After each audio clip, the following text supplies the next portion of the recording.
one of the things that people worry about is, artificial intelligence and quantum computers and all these different exponential technologies replacing jobs. Are they going to get rid of jobs? It's not that they're going to get rid of jobs. It's that the jobs are just going to keep changing. And it's less a matter of, will my jobs be wiped out? Some jobs will be completely wiped out, but so many more jobs will be, reinvented.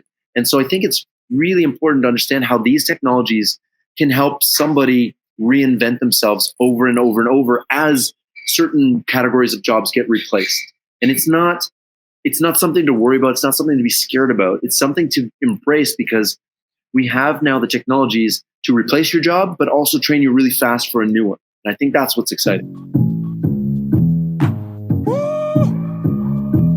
I've listened to a lot of UBI conversations, conversations about how, like, for example, the truck driving industry will be the first one to get hit. And the question is, how do we retrain these truck drivers to be able to make a sustainable income? And then on top of that, are the skills transferable? So I have a theory on the whole truck driver thing, because, over the next maybe 5 years, like, it's coming faster now. I would have said 10 a couple of years ago, but like, let's call it 5 years, maybe 6. Large rigs, big kind of freight trucks, they will be autonomous, because Absolutely.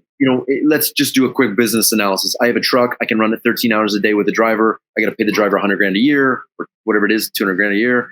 He can only drive, or she can only drive 13 hours a day, and then they've got to stop. With autonomous vehicles, I can run that thing 24/7. It drives more safely. It is more fuel efficient, and it never asks for a vacation. But what I think would be really interesting is, because we're going to go through this phase of, autonomous trucks will have to have a driver in them for the next kind of 5 years. Right. After going through this transition phase, you don't have to be, staring out the window and worried about the car's driving itself. So while you're driving 12, 13, 24 hours a day in an autonomous vehicle, you can be upskilling yourself. You can be learning, if you want to learn how to code, you can learn anything you want. 13 hours a day. If you imagine if you put 13 hours a day into studying something, now that you don't have to worry about driving, you can learn. And so I think what we need to do is really empower these drivers to learn whatever it is they want to learn while they're being phased out of their own job. Interesting. Not a bad idea. Yeah, no, absolutely.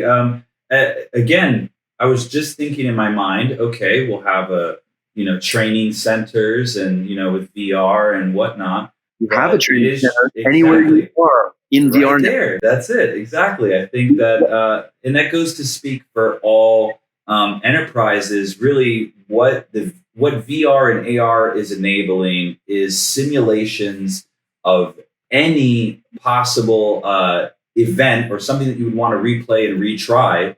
And it allows training for virtually any job, which I feel is an incredible power.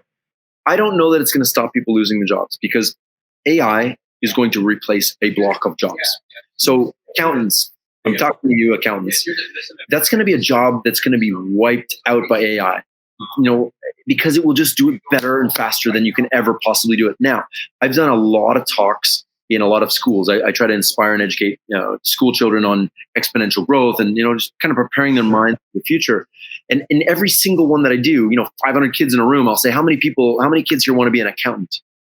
0 hands go up every time. So, maybe replacing certain jobs that are just kind of repetitive, mindless jobs that people do for money, maybe that's not a bad thing for humanity. Maybe it will unlock a little bit more creativity, a little bit more excitement around your job, because let's be honest, a lot of people graduate at university and they get a job to pay their bills. They're not getting a job to fulfill their passions. And I think, with these technologies, you can learn anything as fast as possible. Yeah. And Walmart rolled out VR training this year, and they're training 1 million people in VR using a program called Striver. But the magic sauce behind that is, normally it would take a day. They'd fly people in to a regional center or drive them in or whatever. They bring them in. It'd take a full day of training for this one module. It now takes 2 hours in VR, and they can ship the VR headset to them. That's amazing.